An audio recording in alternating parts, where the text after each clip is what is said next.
Comprar imóvel é sempre uma boa? Será que hoje, em 2023, ainda vale a pena você investir em imóvel pensando em receber aluguel ou pensando na valorização do imóvel? Eu, Nilson, compraria um imóvel em 2023? Ainda vale a pena comprar terreno? No vídeo de hoje eu vou falar a minha opinião sobre o setor imobiliário, se vale a pena ainda você comprar imóvel esse ano, como que seria a melhor forma, o que eu faria, e eu quero que você também fale comigo aqui embaixo nos comentários qual a sua visão sobre investimento em imóveis. Solta a vinheta.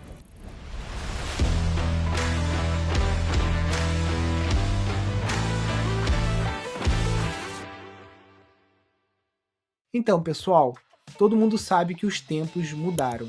Na época dos nossos pais, era muito comum se comprar terrenos até muito baratos comparados com o poder aquisitivo que uma pessoa tem hoje em 2023. E basicamente, além da poupança, o segundo investimento que o brasileiro conhecia era comprar apartamentos para colocar para locação. E a gente vai falar aqui no vídeo de hoje se ainda vale a pena. Para quem é apegado a esse tipo de investimento, qual seria a única forma que eu faria para investir no imóvel? Quais são as alternativas para quem não quer comprar imóvel e principalmente porque eu não compraria imóveis, tá bom? Vamos abordar todos esses pontos aqui. Primeiro ponto, será que vale a pena você comprar um imóvel para alugar? Para responder essa pergunta, a gente tem que considerar vários fatores.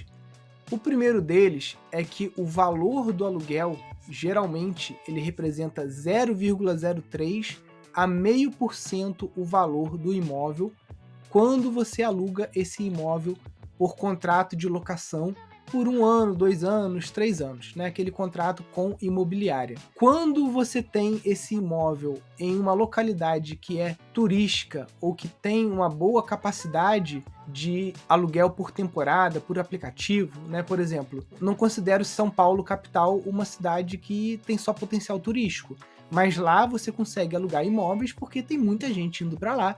É a capital da América Latina, a cidade mais importante da América Latina. Então, dependendo de onde você tem um apartamento lá, pode ser que você consiga tirar ali 3% do valor do imóvel se você alugar por aplicativo. O mesmo acontece se você conseguiu comprar um imóvel num local de praia, num local de serra catarinense, sei lá, alguma coisa assim, que já tem ali um potencial turístico, e aí você consegue tirar 3%, o que é excelente. Você não vai conseguir praticamente nenhum investimento com pouco risco no Brasil que vai te pagar 3%, né? Não tem fundo imobiliário que vai te pagar 3% que não seja arriscado demais.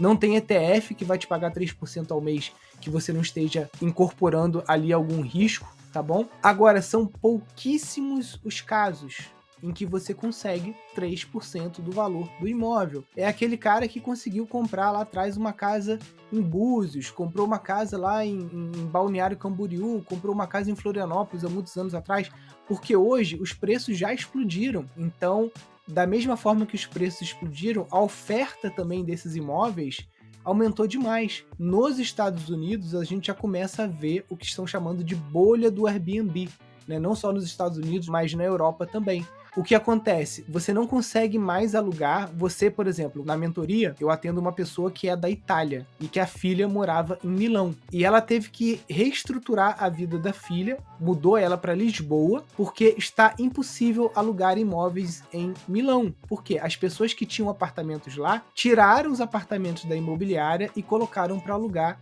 em aplicativo, porque querem buscar os 3% do valor do imóvel ao mês. Com isso, as pessoas que moram em Milão, advogados, médicos, pessoas comuns, pessoas que trabalham em lojas, não conseguem mais encontrar imóveis para alugar nas áreas centrais. Elas têm que ir para áreas periféricas, às vezes andar 2 horas de trem para conseguir ir e voltar para o trabalho. A realidade do brasileiro, né, agora está acontecendo também nos países desenvolvidos, né, uma espécie de gentrificação, onde você não consegue mais morar nas áreas centrais e você precisa ir para os bairros periféricos. Então, essa bolha do Airbnb, ela está acontecendo, e o que está acontecendo também é que alguns imóveis não estão tendo mais a mesma taxa de ocupação. Então, você fez isso buscando 3% do valor do imóvel e não consegue. Será que isso vai acontecer no Brasil também, em cidades que estão explodindo muito, né? Por exemplo, Urubici, Florianópolis, Balneário Camboriú, cidades do Nordeste também, Maceió, né, a gente vê que aumentou muito a oferta, né? Então a gente tem que tomar cuidado. Outro ponto negativo para mim do investimento em imóveis é a falta de liquidez desses imóveis. Eu vejo muita gente que está há anos tentando vender apartamento, casa, sítio em locais bons e não estão conseguindo, tá, gente? Então, para mim, dinheiro na mão, ele é uma faca de dois gumes. Você, ao invés de investir no imóvel, você investir numa carteira, você tem que ter disciplina, porque aquele dinheiro está disponível. A casa, você não consegue vender um quarto da casa, uma sala da casa, quando você precisa de dinheiro. Já a carteira, você consegue sangrar ela, né, ou cair na tentação de vender uma parte dela. Então você tem que ter também essa disciplina, mas é dinheiro na mão. Eu converso com muitas pessoas, né, principalmente de alto poder aquisitivo, que participam da nossa mentoria, né, que é um programa de acompanhamento individual, e muitas pessoas que querem sair do Brasil ou estão em processo de sair do Brasil e têm dificuldade de vender o seu imóvel, né? Então, se você, ao invés de investir no imóvel, você investiu numa carteira, buscando 1% ao mês, 1,5% ao mês, que seja, aquele dinheiro está livre. Se você quer sair do Brasil porque você cansou, você simplesmente liquida a sua posição aqui no Brasil, né? Se for uma posição em ação, em fundos imobiliários, em ativos brasileiros, né? Uma vez que você não vai manter a residência fiscal aqui, você não tem como ter esses ativos, tá? Você saindo do Brasil, dando saída definitiva, dando baixa no seu CPF, você não consegue ter fundos imobiliários e ações brasileiras, tá? Você vai precisar investir, se você quiser, né, investir nesses ativos via Bolsa Americana, via Bolsa Europeia. Não que você deva fazer isso, né?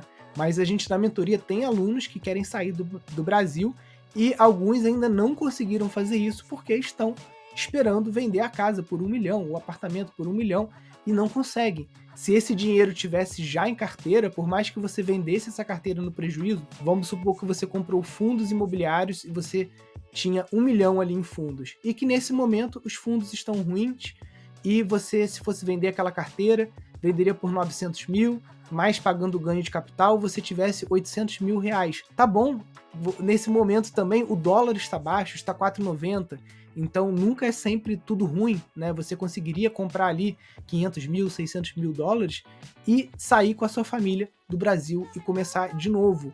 Então o imóvel ele te prende. Outro ponto negativo também do imóvel é a dor de cabeça, né? Tanto com o Airbnb, que muitas vezes pode ser uma dor de cabeça se você mesmo administra, dependendo do perfil de público que você vai receber, como em imobiliária também.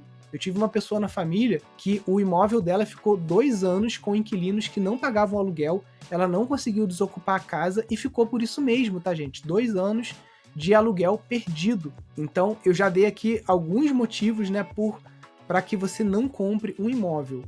Agora, eu já tenho um imóvel, né? Eu herdei aqui um sítio, construí casas, tudo que eu construí aqui foi com o meu trabalho. Eu só recebi o sítio com uma casa de pau a pique em pedaços. Então, tudo que tem aqui no sítio foi construído com o meu trabalho, com a minha inventividade, com a minha criatividade de gerar negócios aqui. Então, hoje eu tenho aqui a minha casa própria, né? Tenho uma base, tenho casinhas para alugar, Friburgo tem um potencial turístico. Agora, se eu não tivesse um imóvel, será que eu compraria um imóvel? Eu te digo que não, eu não compraria um imóvel. Por quê? Hoje em dia, gente, não é mais como antigamente que você fazia faculdade de engenharia, você conseguia um emprego numa multinacional e você trabalharia 30 anos naquela empresa e se aposentaria. Hoje em dia você tem que ter fluidez, você tem que ter mobilidade. Muitas vezes você não consegue emprego na sua região, não consegue passar por um concurso na sua região e você tem que mudar de estado. E aí como que fica se você se prendeu num imóvel? Muitas vezes você, por exemplo, vou dar um exemplo real, né? Você tá aqui em Nova Friburgo, né? Que você consegue alugar uma casa por 2 mil reais, 3 mil. E aí você conseguiu um emprego em Florianópolis ou conseguiu um emprego em São Paulo, né? Onde o aluguel vai ser um valor muito mais alto. Então, você colocando a sua casa para alugar, praticamente não vai fazer nem cosquinha no valor que você vai precisar para pagar um apartamento em outro lugar. Muitas vezes, se esse dinheiro que você investiu no imóvel tivesse sido investido numa carteira, mesmo numa carteira fase 1, né, você teria recurso ali para migrar uma parte dessa carteira para fase 3, para uma carteira de usufruto, e você conseguir chegar junto nessa despesa. Então, não, eu não compraria um imóvel, tá? Agora, para aquelas pessoas que acham importante ter um imóvel próprio, né? Porque é muito fácil eu falar que não compraria, sendo que eu já tenho uma casa, né? Eu investi para construir essa casa aqui. É uma casa de 170 metros quadrados, né? Então você pode estar falando, Nilson, você está falando que não compraria casa porque você já tem uma. E se você não tivesse casa, será que você compraria? Indo para esse cenário, eu acho que a única forma que eu teria um imóvel próprio, ou as únicas formas seriam comprar um terreno e fazer a própria construção, mas eu tenho essa habilidade, né, com obras, já toquei várias obras. Para quem não tem essa habilidade, né, pode ser uma dor de cabeça, com mão de obra, com pessoas inescrupulosas que podem fugir com seu dinheiro da empreitada. Então é perigoso você se aventurar nisso sem uma mentoria, sem um acompanhamento de pessoas que tenham ali honestidade, que você consiga levantar a ficha daquela pessoa, ver que aquela equipe realmente entrega. Então, construir é uma. Outro seria o consórcio, gente. E não qualquer tipo de consórcio, não estou fazendo propaganda aqui, não vou nem falar o nome, mas existe um tipo de consórcio que você faz, ele é muito mais barato, que ele não tem uma taxa de juros tão grande. Óbvio, vai levar tempo pra cacete, né? Se você for azarado e ficar dentro dos 40% das pessoas que não são contempladas logo de início ali no consórcio, vai levar às vezes 20 anos para você receber a sua carta, né? E é um período que você está pagando o consórcio e você também está pagando o aluguel. Só que muitas vezes, dependendo da taxa que o financiamento está, não vale a pena você entrar no financiamento. Nesse momento que a Selic está alta e os imóveis também estão numa bolha especulativa, você tem que considerar que muitas vezes pagar o aluguel ainda é melhor. Para isso, existem os aplicativos lá da Caixa Econômica, onde você pode fazer a simulação para ver se o valor que você está pagando de aluguel é compatível com a prestação do financiamento, e aí você também pode amortizar esse financiamento pagando prestações extras, e isso reduz bastante a sua parcela, reduz bastante o montante final. Cada realidade é uma realidade, tá? Mas o que eu digo é, se você não tem uma estabilidade de emprego, se você não tem uma carreira sólida e você pode correr o risco aí de ter que mudar de cidade, porque na sua cidade não tem empregos bons, não tem um poder aquisitivo muito bom e tudo mais, cuidado, porque às vezes você vai estar se ancorando numa realidade, isso vai acabar te prendendo naquela cidade pro resto da vida e cortando um pouco suas asas para ou sair do país ou para você mudar para uma região mais promissora, tá, gente? Então, pense muito antes de investir no imóvel, pense muito antes de fazer uma obra, pense muito antes de entrar num financiamento, pense muito antes de entrar num consórcio.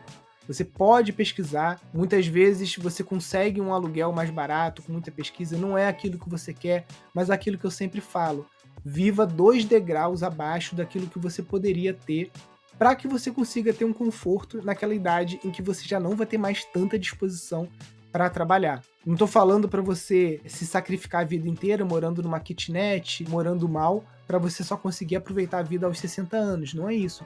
Mas existem momentos em que a gente tem que fazer alguns tipos de sacrifício para a gente conseguir seguir aportando, seguir a estratégia e saber que daqui a 10 anos você vai ter condição de ter uma vida melhor. Então fala para mim aqui embaixo se você é o tiozão do terreno, você não abre mão de ter um terreno, de ter um imóvel, se você já conseguiu ter um ganho de capital grande com alguma casa, algum terreno que você comprou e vendeu depois, conta pra gente aqui, isso ainda existe, tá, gente? Só que você tem que estudar, tem toda essa questão também de comprar imóvel em leilão, né, de você acertar a mão de comprar um imóvel num bairro que daqui a 5, 10 anos chegou o asfalto, chegou alguma coisa ali e aquele imóvel multiplica, mas o que os estudos da Fundação Getúlio Vargas mostram é que o investimento em imóvel, na média, ele não corrige nem a inflação, tá? Ele não chega nem no CDI. Então, por todos esses pontos, eu não compraria imóvel, não investiria em imóvel, a não ser que fosse como um empreendimento. Por exemplo, eu estou doido para construir uma casa para mim lá em Florianópolis. Só que hoje um terreno em Florianópolis de 360 metros quadrados custa R$ 1 milhão, o terreno puro. Se você vai ver uma casa, aquelas casas geminadas, casas que não tem nada a ver com o padrão que eu gosto, casas que para mim não são confortáveis termicamente, são casas de 1,5 milhão, 2 milhões.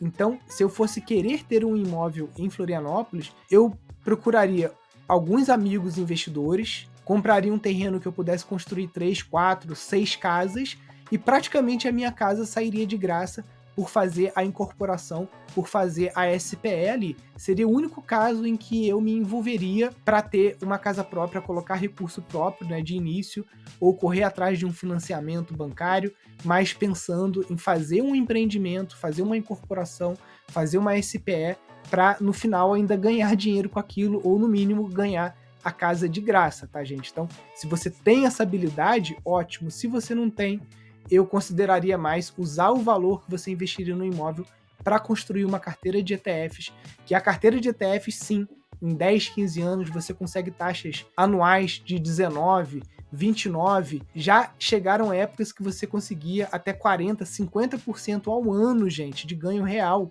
em reais, tá? Em reais, porque você também tem a valorização cambial. Ah, Nilson, mas agora o dólar tá caindo, tá 4,90. Sim, 2013 o dólar estava 2,40, hoje está 5. Então existem períodos em que o real consegue se valorizar um pouco mais do que o dólar, né? Lembrando que o dólar já esteve 5,80, né? Então praticamente ele caiu um real.